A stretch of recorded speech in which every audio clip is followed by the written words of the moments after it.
Hi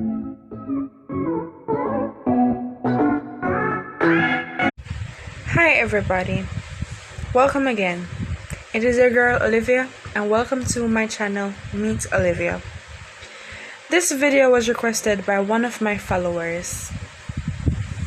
She says to me that I need to tell my story. I've done Q&As rather, but I've not told my story of why I actually wanted to be a YouTuber, why I'm here to inspire youths, as I said in my content and my description about my channel. It is very emotional for me, as I said, and you can see it down below. As I said, it's very an emotional story, but let us get into my story. As you all know, I'm 20 years old. I grew up in the community called Corn Peace in Hayes. My family was not very rich. My mother had 3 kids before me that are older than me, apparently. I was the last child. And you know, sometimes them say the last child spoil and whatever. It's not really true. I was the last child. And, I am the last child. My mother and father broke off when I was just 7 months old. I grew up with a father until the age of about 11. I started seeing about my father. My father's a Caymanian. My father tried to have a communication with me, and my mother did not really let him in as how, other mothers would just let them in. And I can understand on her side. I still understand. Heart broke. My father was not a man of his word. He was a cheater. He was an abuser. Not really physical abuse, but verbally. My mother forgave him, and she started letting him come around me and started letting us try to have a father and daughter band. And that was really nice of her, because she didn't want me to grow up hating my father or anything. And I am so happy for it. When I was about 14 years old, my father gave me the first trip at Cayman, which I was very extremely grateful, because I never left Jamaica from my band.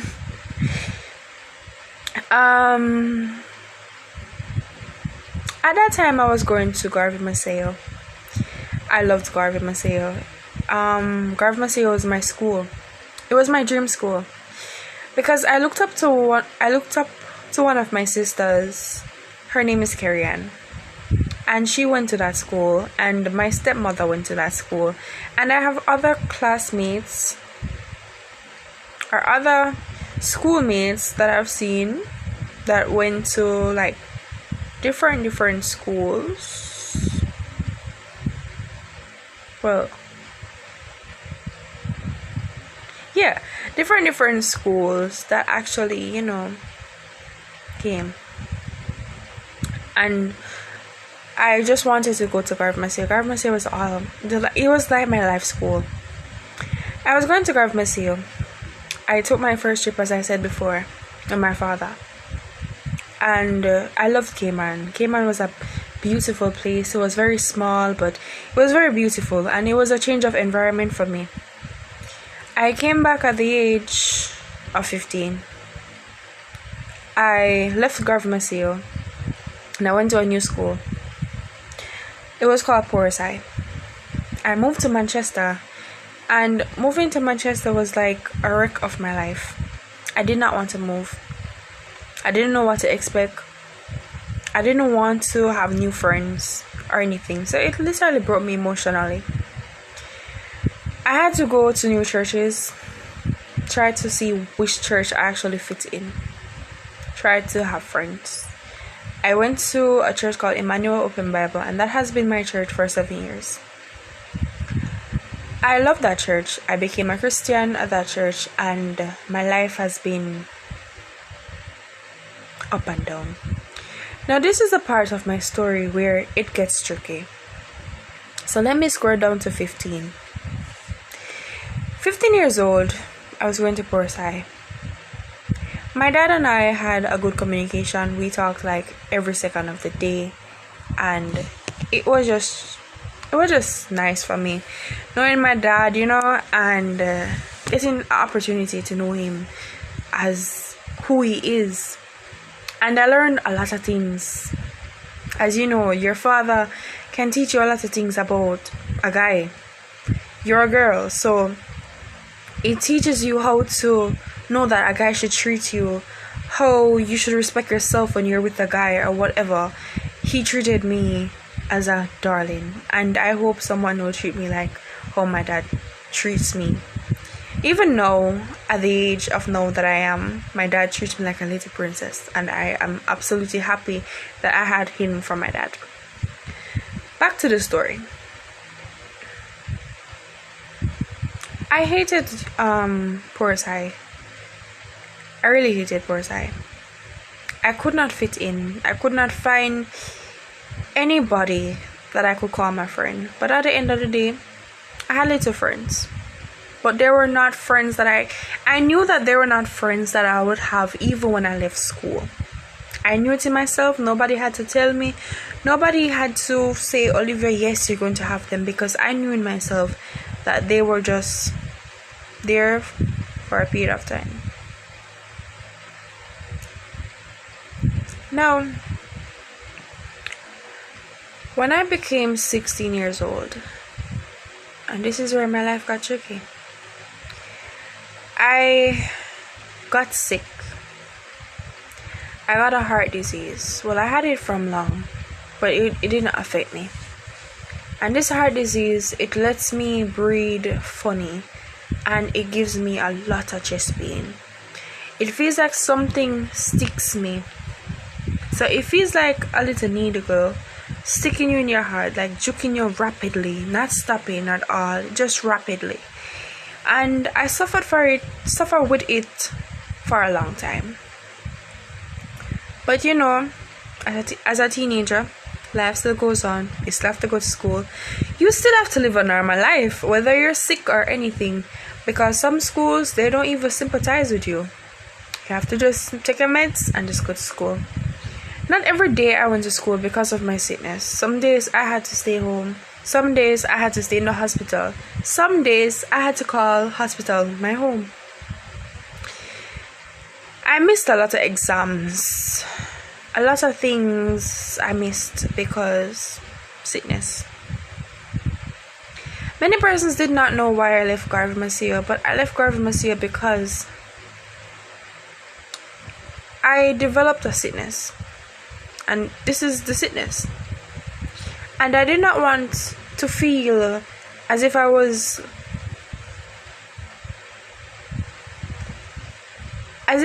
not worthy of going to my dream school, because, as I said, I worked really hard. I worked really hard going into that school. As I said, it is my dream school. Up to this day, I love Garvey Masia because I just wanted everybody to feel proud, because it was like a traditional school in my family. And I used to go there as a little child, and I loved there. As I said, 16 years old. I was bullied because I could not fit in. I was bullied because of my sickness that I had. I was bullied because persons think I was too polite, because I was brought up a certain way. As you guys can see already, I talk a certain way, I act a certain way. So sometimes I'm very dramatic, and sometimes I'm just a decent person, and that is how I am. I'm very decent, but I have my little jokes 1 and 2 times. But it's nothing too vulgar or nothing too extreme. People, at the end of being 16, when at 16 you're in fourth form, you have peer pressure, persons talking about sexual intercourse and whatever. But I was still a virgin. And persons mocked me because I was a virgin at 16. I became 17, finished that year of lactation. I walked through it. I just tried to be positive. At 17 years old in grade 11, that is where it got very hard for me. The bully that I was, all of the bullying that I was receiving, it got me to a critical state where I was emotionally disturbed and emotionally distressed. I went to psychologists on top of psychologists, and they could not help me. I was a suicidal person where I've tried many suicidal acts. Many. When I say many, I mean like multiple times. If I fail tonight, tomorrow I have a plan. If I fail tomorrow, I have a plan the next day. And that is how I used to operate, because the bullying that I used to receive were some hurtful things. Imagine persons are acting as if your disease is something that they can catch. So say for instance, as how we're dealing with this coronavirus situation, persons were treating me as if I'm less fortunate, or treating me as if I was not worthy enough to be a part of the school, or even to be a part of their entire friendship, or whatever they were trying to do. They think I was nothing to be there. People, I passed through schools. I barely scraped through school because I've been emotionally disturbed and being sick. I did not get to spend more studying and stuff. And my mom had a toxic relationship where it was abusive, like physically abusive, and I had to part the fight every time. And because of that, it let me get more depressed, because I have to keep on worrying if he's going to kill us one day, if he's going to light the house one day, what is going to happen to my mom? What shall I do if my mom dies? My sister lives far. My dad, he lives in Cayman. He can just take me up like that. What is going to happen to me? My mother's mom don't really like me. We don't get along. My father's mom, she lives in an environment that is not good for girls. So as you can see, I was very concerned. I was very disturbed. And I was very worried about my future. But furtherless, I went through. I stopped going to school. Well, I graduated, basically. I got about 3 subjects, and after that I went to do a skill. So I do feel better me, and I did nursing, and I'm so happy for those 2 skills. It actually got me to good. I did another subject as well. I failed. I did it again. I failed. And I got to a point where I said to myself, am I worthy of certain stuff? I went to a part where when I was 18 and I wanted to go to sixth form because I wanted to go to UA because my sister went to UA. But the reason why I really want to go to UA is because I could not afford to go to American State. Americas was always my future school, to go to a university there because I wanted to have opportunities there. Or I always wanted to widen my opportunities, but nothing happened like that. I kept failing the subjects that I was doing, and I kept blaming myself. I kept saying to myself, am I ever going to go and make something out of myself? Am I going to stick at home and believe that something's going to happen when nothing's going to happen? Am I going to just depend on my parents and feel as if I'm independent, but I can't do anything for myself? Am I just hopeless? So I felt just as if I was just a shame of the family, because everybody else in my family had something going on in their self, and when they used to talk about their accomplishments, I felt so ashamed. I felt like I was just garbage, and suicidal act came again. This was the last suicidal act that I did. I cut right here open, and blood was dripping like crazy. But my best friend saved me, and I'm still here to tell God thanks. When I became 19 years old, a pastor told me that I'm chosen. And I said, what are you talking about? My life is living hell. I've been through a lot. I can't get a job. I can't do nothing. Every school I go to, I fail. What is my use? And that is how I was talking to the pastor. And people, can you imagine that? He said to me that God has a plan for you, and sometimes you have to have things that are going bad for you. So when you actually get the things that are good for you, you can actually be more grateful, and you can actually elevate yourself in that field to actually know that yes, you deserve this because of what you have been through. And people, from that day, I have been like listening to what he has said, and I said to myself, is this true? I said to myself, is this man actually talking about something that has to help me? And it actually was true. Some things started changing in my life. I moved from Porus and I moved to Olaba, and that is when my life changed. I became a part of a charity foundation. I am now the vice president of that charity foundation. I became a part of a church that loves me and will help me to assist me in anything I need. I became friends with persons who can give me jobs and let me get little money. I met persons who can actually assist me in my educational level. And I said to myself, I'm not going to hide, but what I want to do is to come on YouTube and to let persons know that you may be going through what I used to go through, but it all's coming to an end one day. You may be going through worse and you're wondering to end your life now, but I would say no. Because if you do that, you will never know your purpose in life. You will never know what you could do. You will never know what you were worth. You will never know what life you deserved. You will never know your destiny. You will never know something that is actually evident to you in this life. What I can only say to you guys, I'm now 20 years old, and there are more things in my story.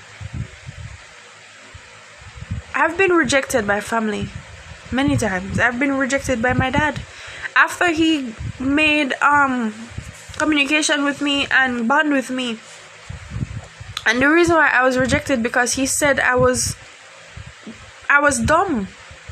He said he's wasting his money on me, and I am not going to come out to any good. And sometimes when your family or parents say some things about you, it actually comes to life. But let me tell you this, people. You may think that your life is bad, but it's all up to you to make something go good. Whatever you believe is what you will be. But whatever persons say of you, once you know in yourself that you're not that, you will never be that. No matter what words they put down on you, elevate yourself and remember that no, this is not what's going to happen. This is not what God has for me. This is not what I ordained my life to be. Whether you are a Christian backslider or not yet a Christian, your life is worth more than what people say it is. Your life is what you think, and if you think bad are going to happen. If you think good is going to happen. My life is not a sugar cone, but I learned to appreciate myself. I've learned to deal with my problems, and I learned to depend on God. And this is why I actually build this platform. This is why my content is sometimes boring, because I want young girls to know that it still can work. I want young youths to know that no matter what situation you are in, you can't get a job, yes, you don't have any subjects, yes. There's a time going to come when persons are they're going to want to shake your hand. They're going to want to be in the same room with you.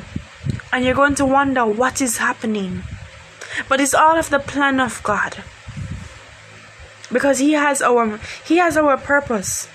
Everything that He ordains for us is good. He does not want to give us nothing that is bad. I just want to encourage you. Raise your head high.